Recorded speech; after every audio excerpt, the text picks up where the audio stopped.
සුබ දවසක් යාළුවනේ. අද අපි ගියා හොටෙල් ඩි ප්ලාසා. කොල්ලුපිටියේ තියෙන ප්ලාසා එකට අද අපි ගියා. ගිහිල්ලා එතනින් බීෆ් කොත්තු මීඩියම් එකක් අපි අරගත්තා. ඒක රුපියල් 1300ක් වුණා අපිට. මෙතනදී විශේෂයෙන් කියන්න ඕනේ යාළුවනේ, එයාලා ගාව බීෆ් ಜಾති දෙකක් තියෙනවා. එකක් තමයි එයාලා ගාව තියෙනවා ඩෙවල් බීෆ් එකක්. ඊළඟ එක එයාලා ගාව තියෙනවා කරි බීෆ් එකක්.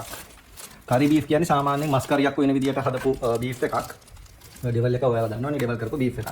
දැන් මේකට අපිට මෙහෙමයි හම්බෙලා තියෙන පොඩි පැකට් එකක් හම්බෙලා තියෙනවා. ඒත් එක්කම බොක්ස් එකක අපිට කොත්තුව හම්බෙලා තියෙනවා. අපි මේක රස බලන්න කලින් මේකේ බර පොඩ්ඩක් බලලෙමු. මෙතන සාමාන්‍යයෙන් ග්‍රෑම් 697ක් ග්‍රෑම් 700කට කිට්ටු වෙන්න තියෙනවා. දැන් අපි මේක පොඩ්ඩක් පිඟානකට බෙදාගෙන බලමු තත්ත්වය කොහොමද කියලා.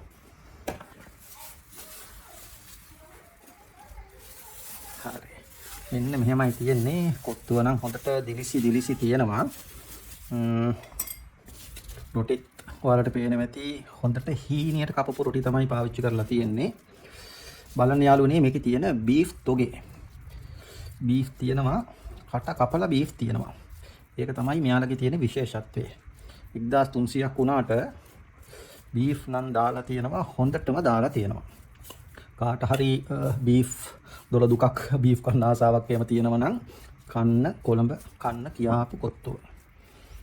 හරි. දැන් අපි මේක පොඩ්ඩක් එහෙමනම් කාලා බලමු. එළවලු එහෙම දාලා තියෙනවා, ලුණු තියෙනවා, ලීක්ස් තියෙනවා. කැරට් එහෙම පේනවා. වෙන චිලි පේස්ට් වගේ දෙයක් මොකුත් එහෙම දීලා නැහැ.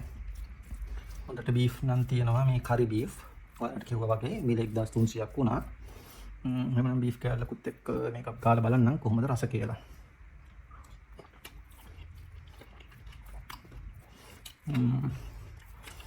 රස නම් ළමයි කියලා වැඩක් නැහැ.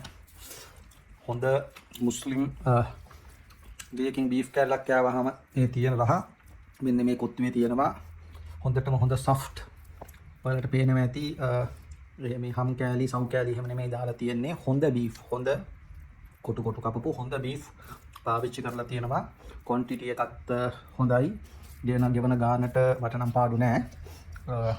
රසත් හොඳයි, හොඳට දිලිසෙන, හොඳට වේලිලා නැති, හොඳට ජූසි විදියට තියෙන, ඉතාමත් හොඳ සුවඳක් තියෙන, හොඳටම හොඳ සුවඳක් තියෙන, හොඳට තෙල් ගතියට බර කොත්තුවක්.